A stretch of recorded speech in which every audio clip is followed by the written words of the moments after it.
Good afternoon, everybody, and thanks to the LGIDA for inviting me to come and speak to you this afternoon. I'm actually here on behalf of my director, John Glossop, who can't make it due to a wedding, unfortunately. Just by way of introduction and building on Ralph's introduction to me this afternoon, I'm a town planner. As Ralph said, I've worked with Glossop Town Planning for 10 years, and we are a consultancy that provides planning services to both state, local governments, and also to the private sector. I do most of my consulting to state and local governments, and a few of you in the room are familiar to me from engagements I've had with local councils in the past. I'm also a lecturer in statutory planning at RMIT University, and probably of most relevance to today's topic that I'm here to speak to you about, I, along with John, have conducted reviews of planning permit conditions for the Victorian Planning Authority, for the Country Fire Authority, for Vic Roads most recently, and for many council clients as well. So we've done a lot of work in this space in terms of how planning permit conditions should be used and crafted. And I'm sure a lot of you in the room here today in your own departments are using and applying standard planning permit conditions that may sit on a list, and you pull down from the list a set of conditions as you're applying them to development. While others of you might not be using standard conditions, and you might just be crafting conditions as you go. What I'm really here to talk to you about today is validity of planning permit conditions and how you can hopefully make sure your conditions are enforceable, and that they're not kind of contestable for review at VCAT, or if they are contested at VCAT, that you're more successful in the way in which your conditions are defendable. Just by a show of hands, to many of you in the room, when you have applied conditions to permit, have you ended up at the tribunal and had to defend your conditions? Couple on a few different conditions, not too many. Well, that in itself is probably a pleasing start, in that it probably shows that many of the conditions that you've got drafted are drafted in a clear manner that's enforceable, that or the developer doesn't care enough to want to pay the $1,000 and time taken to contest your conditions at VCAT. Either way, that doesn't matter. It's still important to make sure that the principles are right. So just looking at planning permit conditions from the start, and why is it actually important to draft a good planning permit condition? Well, probably the simple answer is to say that the key attention needs to be given to drafting permits and their conditions, because they become a fundamental enabler and constraint to development on land. A planning permit is a legal document that is enforceable, and so the conditions that are attached to that planning permit become vital in ensuring that whatever is approved on the permit happens in the manner that you and other council officers envisage it should happen. As I say, that becomes both an enabler and a constraint on the way in which that development might occur. I'll give you an example of this. There was a case before the tribunal earlier this year that some of you might be aware of, where a council planning officer had approved a food and drink premises, which was, I think it was kind of a hotel with a liquor licence permit, and food. There was going to be live music, there were going to be a few other things. It was basically a 600 patron venue. And that council had approved the permit for the use and development of that land for that food and drink premises.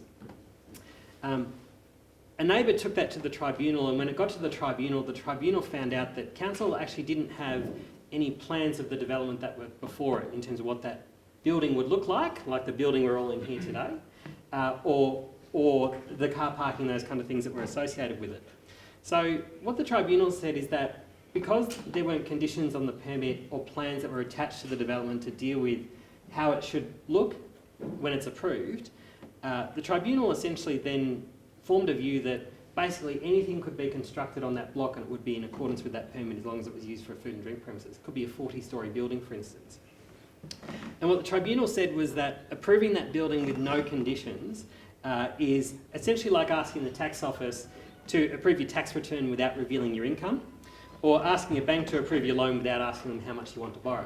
So it's a good idea to attach conditions to a permit, and for those conditions, as I say, to be both an enabler and a constraint on how that looks when it goes forward. It also gives you some comfort that the matters that you're looking after and that you're assessing are enforceable, and that there's a mechanism to come back to the developer and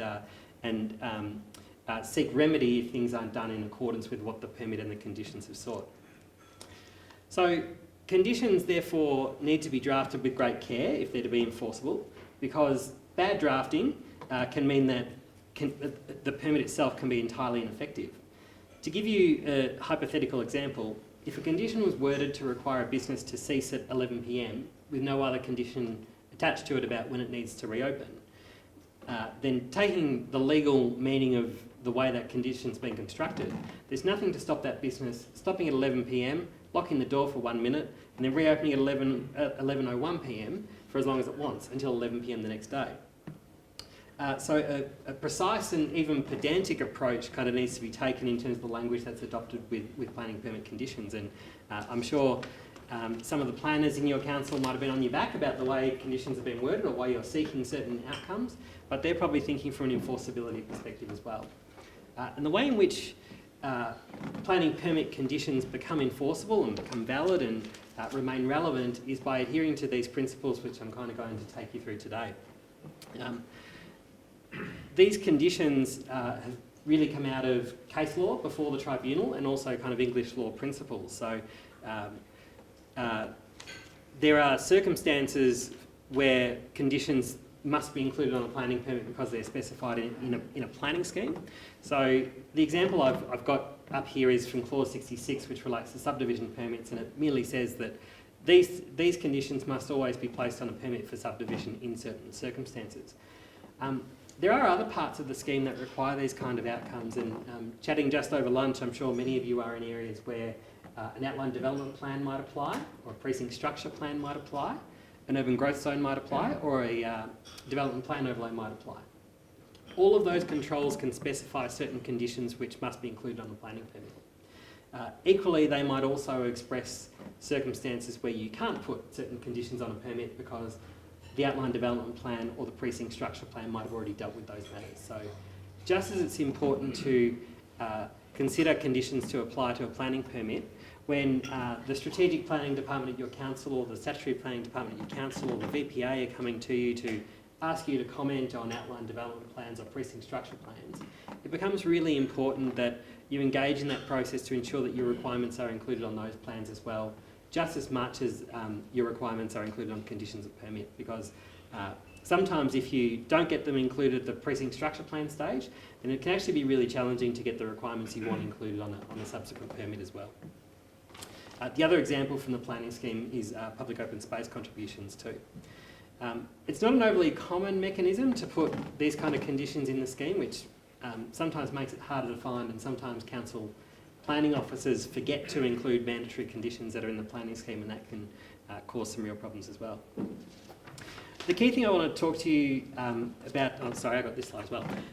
There are also conditions that must be included where a determining referral authority requires conditions to be included. So if a water authority or a servicing authority requires conditions to be included, council must include those as they're worded on the permit. And I'll come back to some conflict over that later on in the session. And also conditions required by the tribunal. So any condition imposed by VCAT cannot be removed by a council. But the key thing I want to talk to you about today is where there's discretion to include a planning permit, where you want to include a permit that the planning scheme doesn't require, that is not in a precinct structure plan, but you think that the development would be improved by the inclusion of a condition, whether that's for something like a drainage plan or a functional layout plan, or for certain things to happen over the life of the permit.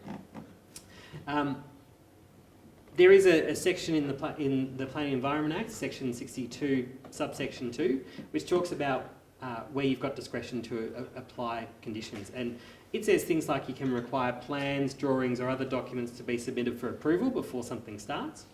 You can require an enduring condition that must be met while the landowner has the benefit of that permit. And benefits to permits continue after development has finished. So as long as you continue to enjoy what's approved by the permit, then that permit has life and the benefit continues. You can also require a landowner to enter into a Section 173 agreement. Some of the other things that I don't have up on the slide here but also apply, you can require planning permit conditions which would require contributions to be made in certain circumstances, but there are limits on that. You can also require something to be done to council's satisfaction, or you can limit time associated with certain aspects of a permit. Specifically in relation to subdivision, you can also apply conditions that would say that in order for the land to be economically or efficiently developed, there's a requirement to either acquire a right of way or an easement, or to extinguish a right of way or an easement. And that kind of list that's in that section of the Act is not exhaustive, and Council can really seek to apply conditions in any manner that it sees fit. So that then becomes important in terms of crafting conditions and considering how you might craft a valid condition. And there are 4 administrative law principles that apply to the consideration of planning permits and their conditions, and they are that they're relevant, they fulfil a planning purpose, they're reasonable, and that they're certain. So with the wide discretion that you've got to impose conditions for all manner of things, there's a need to establish that there are constraints to what you can seek to apply, and that these are the fundamental constraints to whether a planning permit condition is valid or not. The first test is relevance, which is that a condition must fairly and reasonably relate to the permitted use or development. What this test is basically saying is that you can generally only seek to impose a condition to regulate things that are sought to be approved by the permit. So if I am only applying for a development and you're seeking to apply a condition that regulates the use, but the use is as of right, then that condition is probably invalid. The flip side of that is that it's not appropriate to regulate things that don't relate to the actual approval that has been granted. And the relationship between the permission granted and the condition does not have to be interpreted in a very narrow or specific way, only to the extent that the planning scheme might have policy that's relevant to regulating that type of development. So the example I've given up here for a condition that might be invalid is where you're asking for a new septic system for an existing farmhouse that's on a farm lot when the application is for a poultry farm. So the application relates to the farm attributes, not the dwelling attributes. So you might run into trouble with the tribunal if you sought to apply a condition that would be seeking to do something like that. The reasonableness test has a second limb, which I've broken out into its own test, which is the planning purpose test. So the conditions must serve a planning purpose as well. A condition really must not be used in order to achieve something that is irrelevant to the planning purpose, despite however worthy that might seem in a broader sense. So the 2 examples I've got here are a condition preventing a shop from packaging goods in plastic bags might be noble from an environmental point of view, and legislation in this state is changing in the way that plastic bags are to be distributed and used, but it's ultimately not relevant to the planning purpose. The other example I've got here is conditions that might seek to require trees to be retained on site, specific trees to be retained on site, where they can lawfully be removed without a planning permit. So you couldn't seek to impose a condition to protect a tree from ever being removed in circumstances where that tree could be removed without a permit. Now, I want to distinguish that from other conditions you might impose around tree protection measures during construction, those kind of things. Those are valid conditions. But requiring the tree to remain on site for time immemorial would not fulfil a planning purpose, because the planning scheme does not regulate that aspect of the development. The next test is the reasonableness of a condition, and that is that a condition would become invalid if it's so unreasonable that no reasonable authority would ever have imposed it. And that's a pretty broad administrative law principle that applies beyond planning permit conditions, called the Wednesbury unreasonableness principle. And this will often come up, and I'm sure a few of you have been in circumstances where you might have required a road to be sealed as part of a subdivision application, for instance. And the test as to whether that's reasonable will ultimately come down to the size of the application, how many lots are proposed, how many vehicle movements are proposed as a result of the application and the approval, and how long the road is. So the example I've given is that it is probably going to be viewed to be unreasonable if you required a permit applicant to seal a road for a 3-lot subdivision if that road was 1 kilometre long, for instance, to their property, as a for instance. The flip side of that is that servicing authorities have actually been very good, particularly on the metropolitan fringe and at the fringe of townships, at being able to impose conditions that would require lots to be serviced by electricity, by gas, or by town water supply, even if the cost of that infrastructure is prohibitive. So I was involved in a case for a water authority where it was going to cost the landowner, they'd put a condition on the permit to require that it was connected to town water. It was going to cost the landowner $1 million to connect to town water, and they sought a review of that condition at the tribunal, and VCAT ultimately held that it was within the right of the service authority to seek to impose such a condition, and that it was reasonable because it was going to be used for a rural living purpose, might attract tree changes, and those tree changes would have an expectation of receiving town water supply rather than relying on tank water. So the reasonableness test can be a bit of a grey area, and it ultimately comes down to a question of judgment as to whether you think it would be reasonable to impose that requirement on somebody, and if in doubt, it's probably always worth sense checking that with the planner who might be assessing the application, or somebody else in your department as well. The other thing with the reasonableness conditions is that if a condition is unnecessary or it's superfluous, then it probably also falls into this category too. And sometimes, as planners, we have a tendency to over-regulate. We just whack a bunch of conditions on any approval, and we get conditions coming in from referral authorities, we get conditions coming in from internal departments, and we want to whack our own conditions in as well. That can place a level of burden and restriction on a landowner that might be seen to be unreasonable for the size of the permit and the size of the development that's approved by the permit. So you always need to be careful to limit the number of conditions you're seeking to only require the things that you really think are necessary to that development or subdivision, for instance. That said, there are many circumstances where what you're seeking could probably be grouped into a series of smaller conditions with sub-requirements that fall under them. And I'll talk later about some model conditions and how they've been crafted and how you might want to use them in some of your practice as well if you're not already. The final principle is that conditions must be certain. So clarity in the drafting of conditions becomes very important, and the language that gets used in crafting conditions will be fought over for days by legal eagles at the tribunal, both senior QCs and solicitors and barristers. And so care needs to be taken to avoid using unnecessary words and information in the way you craft your conditions. You need to make sure that there's clear distinction between the use of things like and or should in rejoinders in conditions. And equally, you must not use language like should because it doesn't impose a definite obligation. I might say in a planning permit condition that somebody should connect to town water supply, but that doesn't obligate the landowner to do that. So you'll often hear applicants for review contesting applications at the tribunal for conditions where they think the conditions are vague and uncertain. So the use of language like must improves the certainty of a condition. You must do this rather than you should do this. And equally knowing, as I was stating before, where you're using your ands or your ors properly in terms of what needs to be achieved, whether it can be this solution or that solution, or it must be this solution with that solution as well.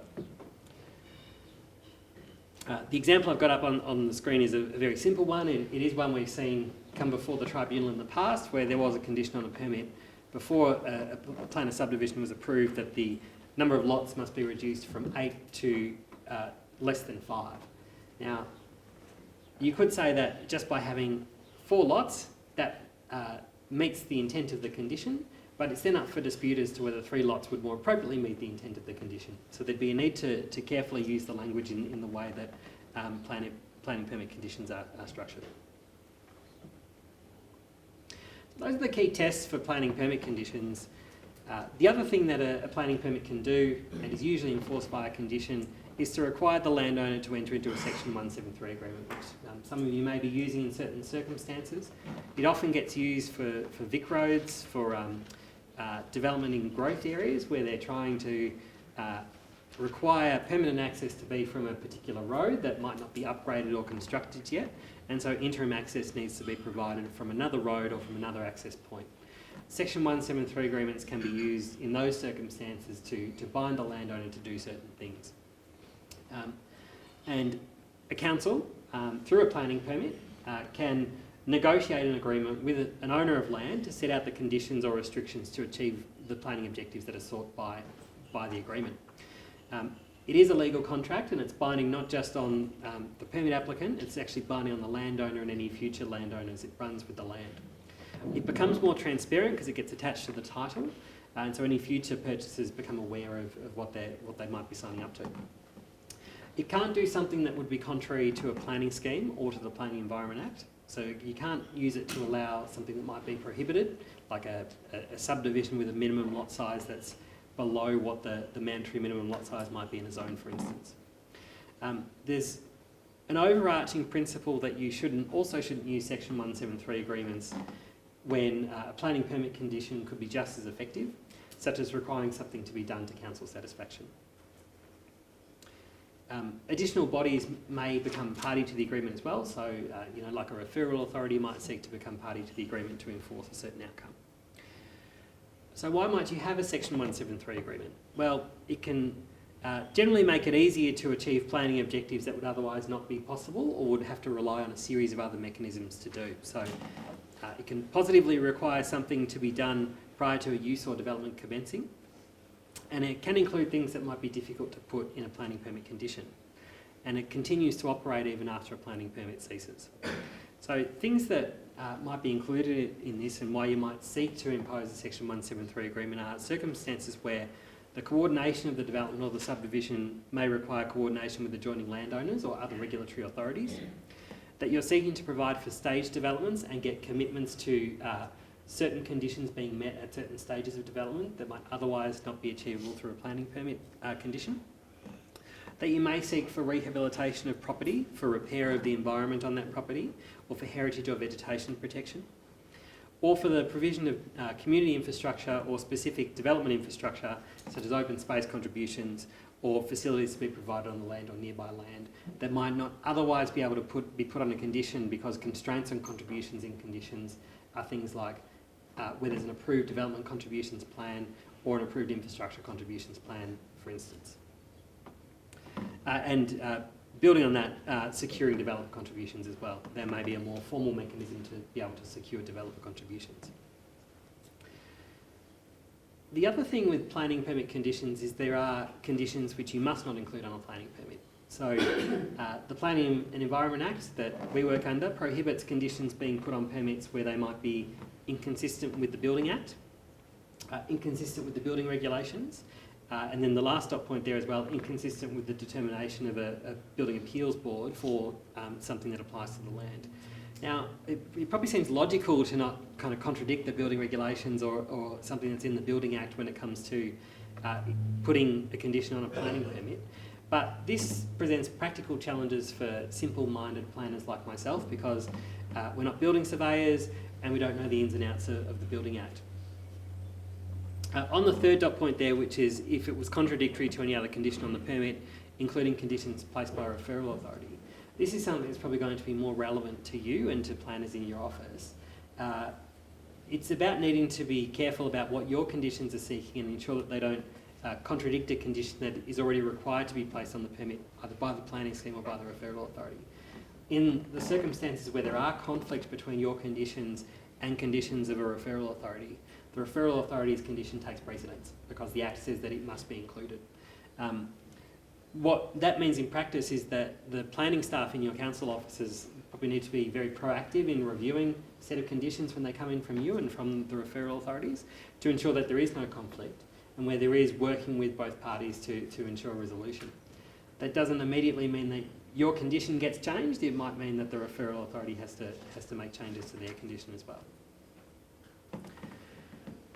I guess having regard to all that context, I want to chat to you in the time I've got left about some kind of tips for writing good planning permit conditions. And as I said at the start, I know many of you will have a series of standard conditions that you're applying. And even if they're not regularly contested by applicants when you're putting them on planning permits and you're not having difficulty with them at the tribunal, it is probably worthwhile every now and then, once every 12 months, once every 18 months or so, reviewing those conditions. And probably doing so in conjunction with your planners in your council as well. Sometimes I often do planning scheme reviews for councils. They're required to do them every 4 years. And sometimes as part of that review, we'll meet with internal council departments such as yourselves and we'll often hear that standard conditions haven't been updated in a very long time. It's timely when the planning scheme review happens to also review and update those conditions and that's what we regularly do. one thing I've noted is that the IDM does talk about model conditions for planning permits, and it talks particularly about the growth area model planning permit conditions, which were approved by the Growth Areas Authority in 2011 and currently under review by the Victorian Planning Authority, which is the successor to the Growth Areas Authority. I've been undertaking that review for the VPA, and they're a pretty good set of conditions to start with if you haven't got a set of standard conditions.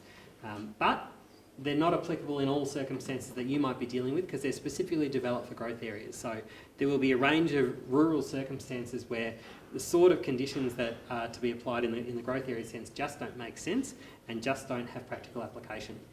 That's why it's important that you do develop your own set of standard conditions because standardisation of conditions can mean that there's less dispute over your requirements where they are consistently applied every time.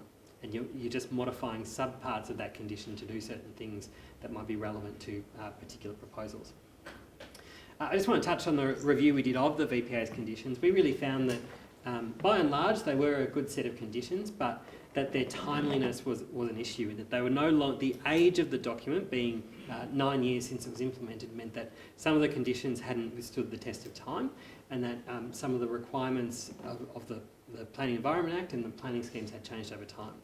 That's why I say to you equally that it's good to review your conditions over time, because we found circumstances where with the VPA's conditions, because of their age, they weren't enforceable and they were being contested by developers at the tribunal, and the developers were regularly having conditions overturned for certain requirements due to their age and due to the fact they were no longer current.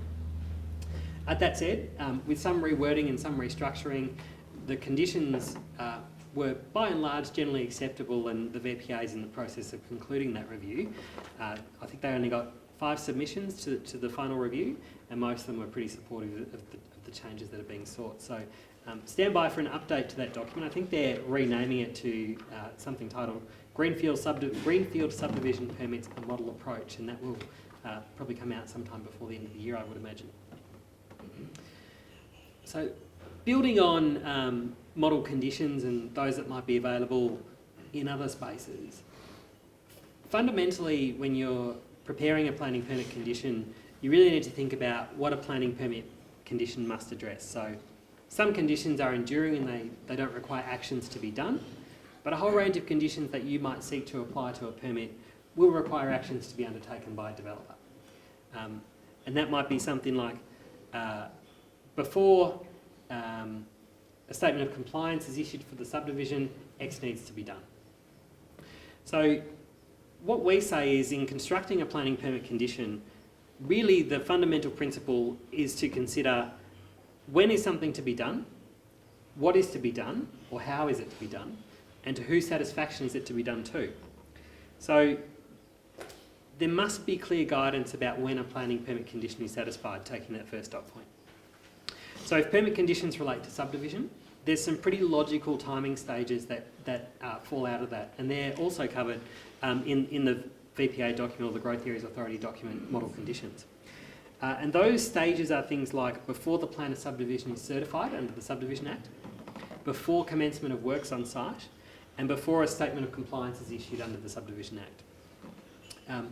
When you select your time periods for when something is to be done, it's really important that you keep to particular stages that might be defined. So in the case of subdivision, that's going to be things that are set out in the process for the Subdivision Act. So from time to time we see conditions that get worded with time requirements that are before the lots are titled or before a plan of subdivision is lodged for registration. Well, they may be particular points throughout that process of subdivision. They're not points where the Subdivision Act has set out that there are explicit powers to require an action to be completed. So there's no ability to require something to be done at that particular stage for that reason. Equally, once a statement of compliance is issued, there's no ability to rescind a plan of subdivision. So if you're requiring something after the SOC stage, and there's a need to amend that, it becomes very problematic because a fresh permit application has to be lodged for the subdivision. On the question of who is to be satisfied in terms of wanting something done, Usually that will be the council as the responsible authority. So it will usually be the planners in your office who will receive that information, and then I'm sure practice is that they likely flick it on to you for your assessment and for your approval. And the practice should be that when you craft that condition, I've given an example down the bottom of how you might use some of this language. So you'd craft the condition to say before or prior to, either is fine depending on what your council adopts. Before a particular time frame when something is to be done, you must then specify what is to be done, must be submitted to and endorsed by the body that's to be satisfied, which is usually the responsible authority.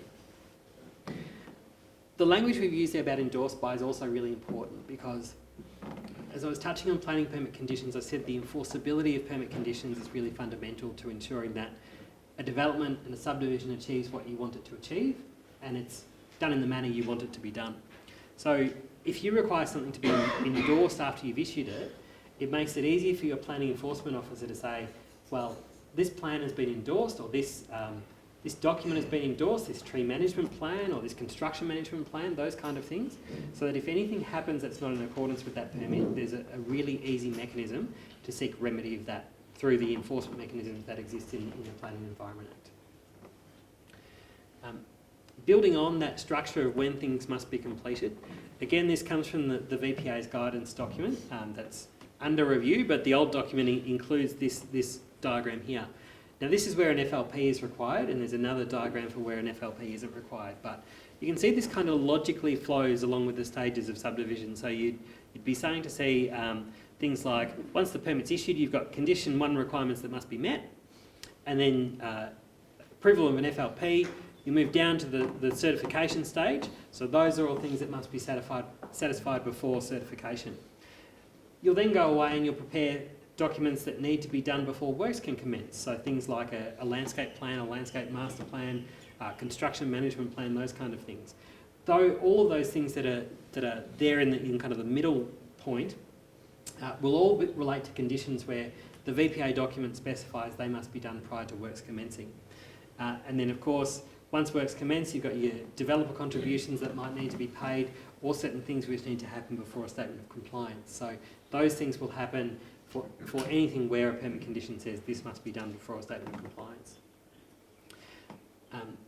The other dot points we've got on the slide here about conditions requiring immediate action should be ordered first, and related conditions should be grouped.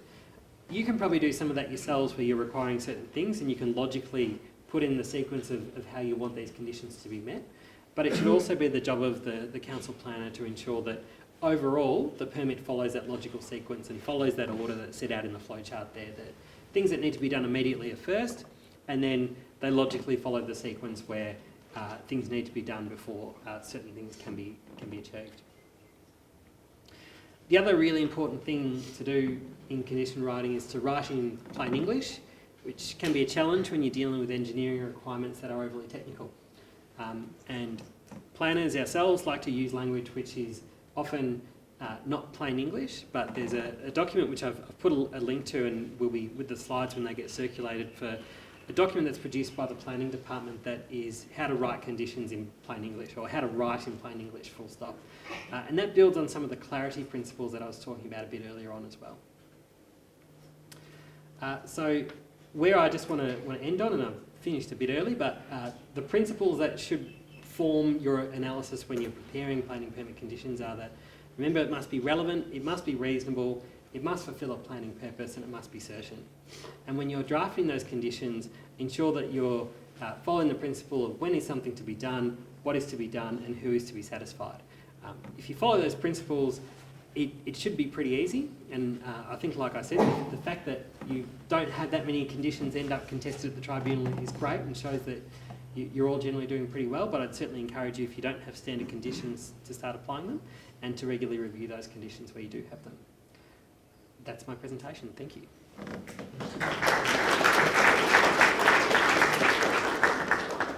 Now, if there's any questions, we've got... Yeah? I've got a very quick one. I'll just give you a scenario. It's not a subdivision, it's a development. Yeah. Suppose a planning permit commission has been provided saying prior to use, a drainage development plan has to be submitted and has to be constructed as per the per plan before they're used. But for some reason, if the developers go ahead and does the construction without submitting the plan, as an engineer we are waiting for the plan, and all of a sudden after a few months we are seeing in the site that the construction has occurred. How do we control that? Yeah, okay. So that was around a drainage plan, was it? Did you say? Yeah, okay. So that's probably an example of a condition being poorly worded in that it probably hasn't considered, because obviously you're probably needing your drainage plan to be approved before construction commences. So that condition should probably have been worded to change its time trigger from before the use commences to... It was before the use, prior to use. Yeah. So instead of saying before the use commences, it should probably have said before construction commences or before development starts, because you'd be wanting to see that at a stage where you've endorsed that plan before they're able to start construction. Unfortunately, it's now probably really challenging in that there's no enforcement mechanism for you until they were seeking to occupy the development. So any drainage plans that they submit now are going to have to deal with the development that's already constructed and ensure that they achieve what you're trying to achieve under the conditions before that use commences. So that's probably a really good cautionary tale, because it goes to the sequencing thing that a lot of these kind of engineering assessments, when you're crafting conditions for a development permit, councils probably need to ensure that they're always crafted to be before development starts or before buildings and works commence. So that might be something to, if it's a standard condition, review your standard conditions as well. So, but unfortunately in that exact example, no recourse until if they were to move in and it hasn't been done, then it's enforceable. Can you give us an example of what you mean by making the wording less technical and more plain English? General engineers. Yeah. Yeah. Look, it's a hard one to probably give an example of, but probably if I can take it from a general principle level, if you're requiring something to be done in accordance with a particular technical standard, that's probably fine, because those standards and those codes are usually also incorporated under the planning scheme, or they're incorporated under other legislation which makes them enforceable. It's if you were to start to use language that might not generally be understood by lay people in terms of what you were trying to seek, and where there might be confusion about what you might be trying to seek in terms of a particular action or something to be done, that's where the language might become problematic. Yeah. You talked about conditions that are on PSPs or development plans. If it is on a PSP or development plan, does it have to be replicated on the permit to be enforceable? That's a good question. I'm not a planning lawyer, so I don't know exactly, but I'm pretty sure the way in which it's crafted under a lot of the provisions of the planning scheme is that it's something to the effect of any permit issued must include a condition that. So if it's worded in that way, then it would require it to be included on the planning permit, and its absence from the planning permit might then make it difficult to enforce. So I think it's definitely good practice, and it's probably something that must be done in order for it to be enforceable, with my view. I'm just after a bit of your experience in this. We've done a lot of work towards standardising our conditions and grouping to the related part of the scheme and everything, so we know where the triggers are and everything else. We've done now who, what, when, where, whatever. But what I've found recently is that the way the planner, because we're an internal referral, so what we say is only an internal referral applies. What I'm finding is several permits are going out where all the wording of the conditions to say if, when, and whatever have all been put into the stormwater management plan, as in you have, provided gross pollutant trap, instead of the wording prior to, statement of compliance, you must, or whatever, detailed design, you must provide a gross pollutant trap. So it got lost altogether in the enforceability because there was none of that there. How did you go with getting engineers and planners being on the same page?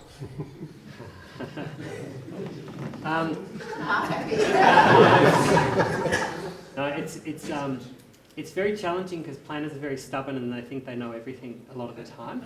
I say that as a planner, so this is being videoed. It's really challenging because some of the principles I've spoken to you about and what we're expecting council planners to be doing is to is to take these conditions and to ensure that they are enforceable and to ensure that they don't conflict with other conditions and that we're grouping conditions together and those kind of things. I'd imagine most of the time that's done with best intentions, but I also hear what you're saying that it can lead to a loss of enforceability from your perspective, and we've had plenty of circumstances where we reviewed conditions and that's been exactly what we've heard. In those circumstances, I'd probably just encourage you to speak to your planning officers, probably preferably somebody who's got a level of management oversight of that department, around how the issues you're facing and the actual issues that it's causing in terms of enforceability, and then working out how practice can change to require those conditions to be, if they want to vary your condition, or they want to change its sequencing or any of those kind of things, they need to speak to you about it. So we've been involved in process reviews with many councils where this has been an issue, and the way we've dealt with it is that we've set certain protocols in place for if they want to vary your conditions, they need to come and meet with you and actually show you how it's changing, so that you can go, well, that's not going to work because of X, Y, and Z. Now that does place a little bit of an extra burden on you in terms of you then have to review that, and that's an additional part of your workload, but I think it can be an important process as well. And touching on the point I had before, planners think they know everything because we're kind of expected to know a lot about a little in planning and a little about a lot of everything else, and we can sometimes think with best intentions that we're doing the right thing and not understanding the consequences of that decision a lot of the time. Yeah. What are your thoughts about notes on planning permits? Notes on planning permits are not enforceable. They don't form part of the planning permit, and if you end up at VCAT will often remove all of the notes from the permit, and then when council issues the permit, they'll often put them right back on. I think in some respects, notes are okay if they are advisory things that's saying, before you remove a street tree, you need to contact council's assets department and do X, Y, and Z, and giving the number for council's assets department. Those advisory things are fine, but if you're trying to put things in notes that are used for enforcement purposes and requiring a positive action by somebody to comply with something, it's not going to be enforceable. The 173 agreement, it's an agreement, so between two parties, between the responsible authority and the developer. So should you be negotiating the terms of that agreement with the developer before you actually place it as a condition on the permit? You probably should, because there might be. It's probably good practice to do it in the sense that there might be things that you're trying to seek from the agreement that might not actually be enforceable once an agreement actually gets drafted. So you want to ensure that there's clarity around the agreement, but you also wouldn't want to be opening it up to the extent where they could not agree to having a Section 173 agreement. So you'd probably be wanting to limit it to say, well, we think this is best achieved by a Section 173 agreement that deals with X, Y, and Z, and asking for their feedback on that. There may also be circumstances where that's not appropriate. So, for instance, a lot of the water corporations will, in open catchment areas, put limits on subdivision. So they'll allow a subdivision of land provided they enter into a Section 173 agreement that the land not be further subdivided. There's no kind of ifs or buts around that. You know what the agreement's going to be, and you can probably just enter into that agreement. So there'll be circumstances where it's appropriate to, and other circumstances where you should probably just have the faith to apply the agreement if it's what you're seeking. Where you'd probably enter into the negotiation is where you're seeking to delay certain things, so delay staging, delay the delivery of contributions and those kind of things. That's where you might have some discussion about what those agreements might look like, because you want to protect yourself as much as possible too. Question back there, yeah? Common property. The issue comes up fairly regularly. What the council can require to be done on common property, this is engineering, or maybe mainscaping, inch-road construction. And in the past, there's been quite a range of opinions, both from planning and engineering, as to what you can and can't ask for on private property. Matthew, what would you think would be the types of things that council can ask for to be constructed on common property? It's a good question. There's no hard and fast rule, and as you've identified, different councils will have different approaches, and even different people in different departments of council or different people in different departments will have different approaches. I think there's no reason why things like landscaping can't be provided in common property, but if they were provided in common property, you'd probably want some kind of management plan endorsed under the permit that would put obligations on the owners corporation and the landowners of the lots within that subdivision or whatever to meet the requirements of that ongoing enduring maintenance that's required. Landscaping is a common one, and I know there are some councils who, like if they require the planting of trees as part of a permit, won't want them planted in common property because they feel they don't get looked after. So that's where my view is many of these things can be resolved by conditions which require certain management plans to be prepared. You don't want to require every management plan under the sun either, but if there's a view that it's logical for these things to be in common property, then there should be a view that it's also enforceable to require certain things to be done.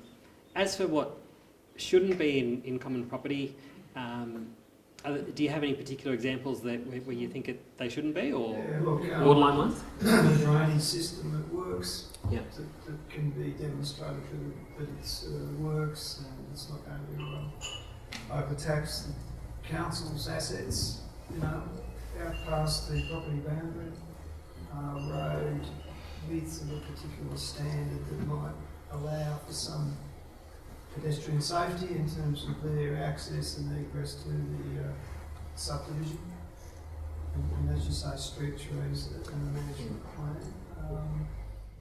I think those things are reasonable Yep. to either be in common property or private property. I don't think there's a hard and fast rule. I haven't been requiring to IDM standards, so the road might be only 4 or 5 metres wide. It won't be an access street standard. Yep. But just the sorts of things that we'd normally expect, that we relax the standard somewhat. I think by and large it just comes down to a question of management. So as long as you're comfortable that if it's in common property it can be managed, there's no reason why it can't be in common property is my view.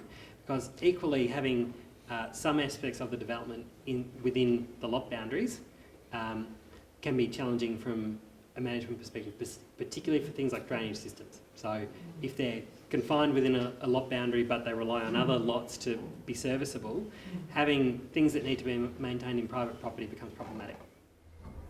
We had a situation recently where one of the tenants in a subdivision of common property had drainage issues, and she pointed to the fact that council had ticked off on the drainage management, must have ticked off on the drainage management plan. It sort of brought us back into the mix, but it was input from council in that respect, actually, if we looked at the records. The other question I've got for you, Matthew, thanks very much for that, is where you've got a condition that refers to the need to get a works in progress appointed, which is under the Road Management Act, separate act of planning and environment. That'd be better as a note. It is a requirement though, not just a nice to have, as a note rather than a condition. Yep, so it's to do something that would be required under the Road Management Act, not something that's authorised under the permit. Yes. Yep. So in that case, it probably would be appropriate to have as a note that it may require, and a note such as this is very common to say, this is just the planning permit, there are other approvals that may be required such as X, Y and Z, and that where something is required under the RMA, it's quite, you are able to have it as a note, and that's fine. But equally, you can also put conditions on that don't just relate to the site. So that like conditions requiring the sealing of a road, that falls outside of the planning unit, but could still be a condition that you could impose. So it'll ultimately come down to a judgment. But if it's dealt by other legislation, best to leave it as a note and deal with it under that legislation.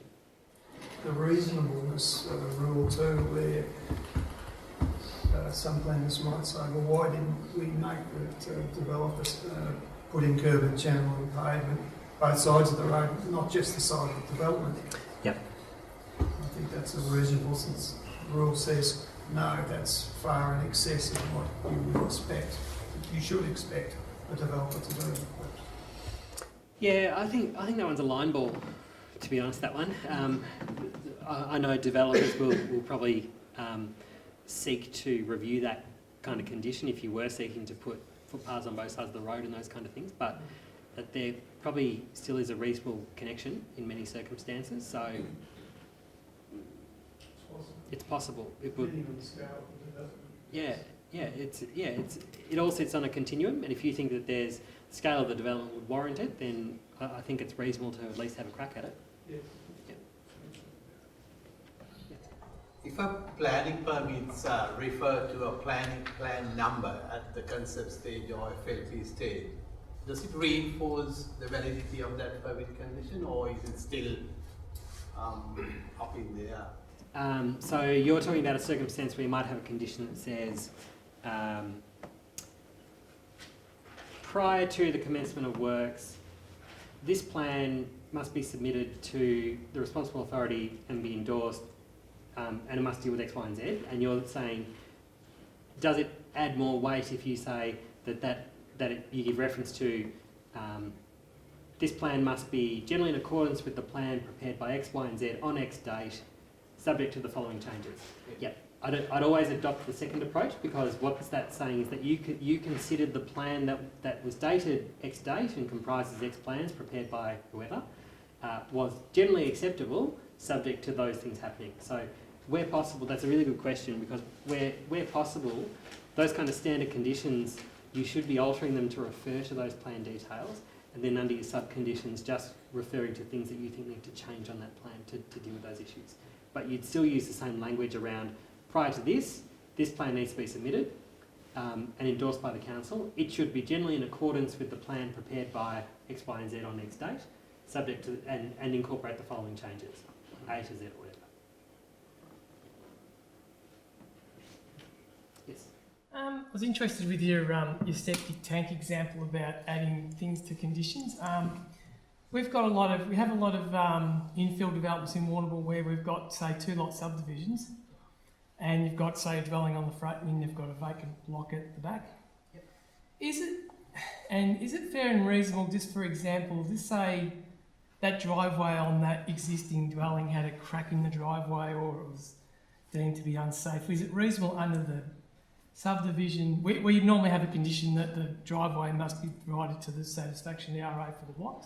Yep. Is it reasonable, if there's an existing driveway in place and if it's in a poor condition, that we request prior to statement of compliance that driveway be rectified to a safe condition? Or do you think we should be using other methods to get that driveway fixed? Would that existing driveway be servicing the proposed lot, or just the existing? No, just the existing dwelling.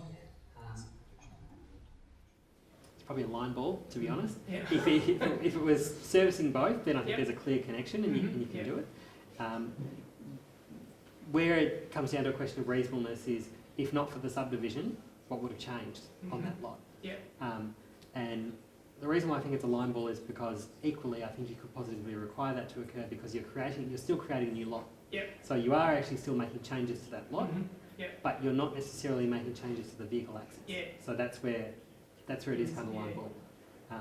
I think you could probably have a discussion about it with the applicant as to whether they would entertain that condition. We are actually, yeah. And they're saying no? Yeah, we're in a bit of a dispute at the minute. We're just, It's a line ball. Yeah. I think you could have a crack, but it could be reasonably contested as well. Yep. Yeah. Yes. What's generally in accordance? What is the definition of that? Oh, you picked that one with 2 minutes left. We've had a lot of issues lately with generally in accordance. So what are you finding are the challenges of generally in accordance? Well, it'll be development generally in accordance with the PSP, and then we'll have lawyers arguing every day about what generally in accordance is, Yeah, yeah. or where they've got to, say, put a basin or something.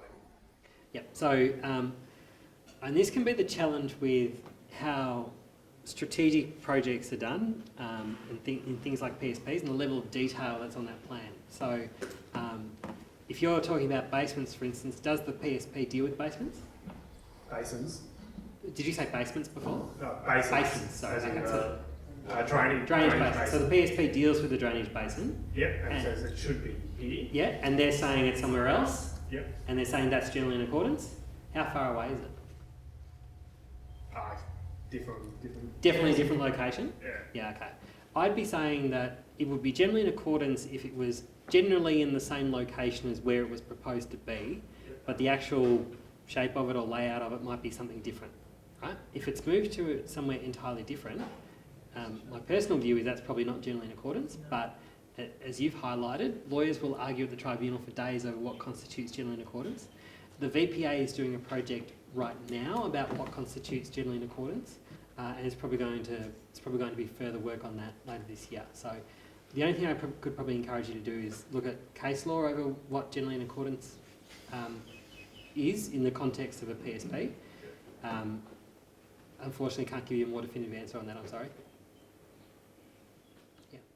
When you're referring to private titles release, just give an example where you might have a permit issued for a boundary realignment or a subdivision, and then before that's completed, they apply for another permit for further subdivision or further development on one of the lots. It's fair, I would have thought, to say prior to the title's release under this permit, they be obtained before this one. Is there any other thoughts or alternatives that you see in that regard? Couldn't do it at SOC? I'll give the example. If you get soft, but they don't want the title of this permit made, you can't act on it. So this one's got to occur first, then they can act on that one. Yeah, I haven't really seen any issues with it, but it's sort of... Yeah, it's probably a legal question on that, but it's I think the challenge is, and where some of the VCAT cases have come out on this in the past, is that with subdivision permits it should generally be aligned with certain stages where the Subdivision Act says you can require certain things to be done, and titling is just not one of those ones where it's considered under the Subdivision Act. I agree with you in terms of the process. I think where previous VCAT cases have said it comes undone is that it's just not a stage in the subdivision process where it can require certain things to be done from a condition point of view. But it's probably an area where you might want to get a legal opinion on it, I think. Yeah. It'd be unfair to not issue the second permit. Yeah, absolutely. It wouldn't be something that should delay the issue of the other permit, but like you say, it comes down to a question of timing, and it's just where that appropriate timing is, and I think there's just limited time frames that are available. And it's, like I say, it's not typically one of the time stages that gets picked up, the titling, but it might be, I think it's worth a legal opinion on that. Thanks, no worries. Yeah. When you have conditions for construction which then have a wording that approved construction plans form part of the permit, does that mean any comments or when you approve subject to certain list of conditions, are those conditions in the approval later enforceable? So you're talking about a condition that might say you've got a plan, you need to make changes to that plan, sub-conditions on that condition. And also like requiring as constructed or CCTV footages. So we condition everything under construction approval rather than having a whole list of those conditions under the construction plans permit. Yep, and that plan gets endorsed. Yep, so if that plan gets endorsed and it's showing all of those things, then it's enforceable. So all that plan should not be endorsed until all of those things that are under that plan are shown on the plan. So that's what those sub-conditions usually require, is that the plan you've submitted is generally okay, but I need you to address X, Y and Z. If you address X, Y and Z, I'll endorse that plan, and that's then the enforcement mechanism, that you could go and say, well, the CCTV's not there, you haven't finished your development. Development's not complete because you haven't completed the aspects that were on your construction plans. All right, I'm going to have to call it quits there. Just as well you finished a little bit early, That's Matthew, it, yeah, to lots of answer all those questions. It's been very informative. Can you show your appreciation to